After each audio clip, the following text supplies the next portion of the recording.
අයිබන් යාළුවනේ උයන් ලැහැති මේ කීර අල කීරට හදන්න ලෑස්ති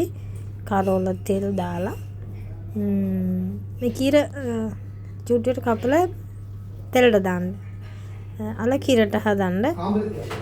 අල ටික දැන් කීරට හදන්න ලෑස්ති ඉස්සෙල්ලා තෙලට දාලා තෙලෙන් තැම්බෙනකොට කිරි දාන්න එහෙම වතුර දාන්න නැතුව කිරි දාන්න පස්සේ මේ තෙල් දාන්නේ කරෝල ටික තෙල් දාන්න ලුණු තක්කාලි කරෝල ඔක්කොම එකට අනලා තමයි තෙල දැම්මේ දැන් බැදුමක් වගේ නෙමෙයි නිකන් සාමාන්‍යයෙන් වතුර ගතිය වගේ තියෙනවා තක්කාලිත් දැම්ම නිසා හරිම රසයි මේ විදිහට කරෝල තෙල් දාලා හරි රසයි එතනින් බතර වතුර ලිපේ තියලා තියෙන්නේ මේ අල දැන් තැම්බිලි ඉවරයි කිරි දාලා මේක හරි රසයි මේ විදිහට මිරිස් නම් අඩුවෙන් දාලා තියෙන්නේ ගොඩක්ම අඩුවෙන් පස්සේ මේ මැල්ලුම මේ විදිහට කපලා තෙල් දාන්නේ තෙල් ලොකුවට කපන්න ඕනේ වතුර ගතිය නැති වෙනකන් තියන්න ඕනේ හොදලා කපන්න ඉස්සර හොදන්න ගොඩක් වෙලා තියන්න එපා මේ විදිහට කොළ පාට වෙන්නම ගොඩක් වෙලා පාට වෙනස් වෙනවා කොළ පාට වෙන්නේ සාමාන්‍යයෙන් තැම්බුනහම ගොඩක් වෙලා මැල්ලුම තම්බන්නේ නේ මේ විදිහට වතුර ගතිය නෑ ලුණු ටිකක් දාන්න ඕනේ ලුණු වැඩියෙන් දැම්මම වතුර වැඩි වෙනවා පරක්කු වෙනවා අර වතුර ගතිය අඩු වෙනකොට දැන් වතුර තියලානේ තියෙන්නේ දැන් හාල් ටික මේ දානවා හාල් ටික දාලා ඉවරයි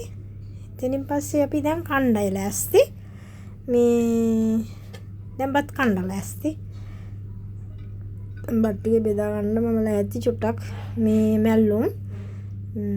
ඔය පාටම වෙන්න ඕන ගොඩක් තැම්බුනොත් පාට වෙනස් වෙනවා මැල්ලුම් කොළ පාට වෙන්නේ වැහුවේ නැත්තම් ගොඩක් තැම්බුන් නැත්තම් මැල්ලුම ලස්සන පාට වෙන්නේ ගොඩක් තැම්බුන් නැත්තම්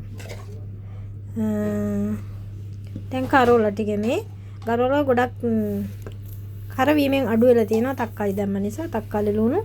සම දාලා තියෙනවා මේ උයාගත්තු අල කිරට උයාගත්තේ ඒ අල ටික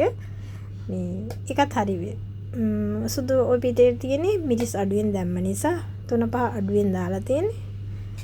ඉතින් හරි රසයි හදලා බලන්න මේ විදිහට ඉක්මනට හදාගන්නත් පුළුවන් ඉක්මනටම හදාගන්න පුළුවන් කෑම මේක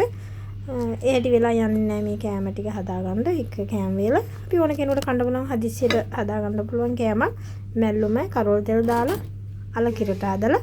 හරි රස කෑමක් මේ සුදු බත් හදලා ඉතින් හරි රසයි කමු බලන්න අපි දැන් එහෙනම් කමු ලෑස්තිව කමු බලන්න හරිම පිළිවෙලයි හැබැයි සැරනන්නේ දැන් කන්නයි ලෑස්ති මේ වීඩියෝ එක හොඳයි කියලා හිතනවා ලයික් එකක් දාගෙන ඔයාලා කැමති අදහසකුයි පහළ තියෙන බෙල් අයිකන් එකත් ටච් කරගෙන යමු නැවත වීඩියෝ එකක් දැම්මොත් ඔයාලගේ අතටම එන්න හරිම ආදරේ හැමදාමත් ගොඩක් ආදරේ එහෙනම් තෙරුවන් සරණයි සහෝදරයෝ සහෝදරියන් හැමෝටම ආදරේ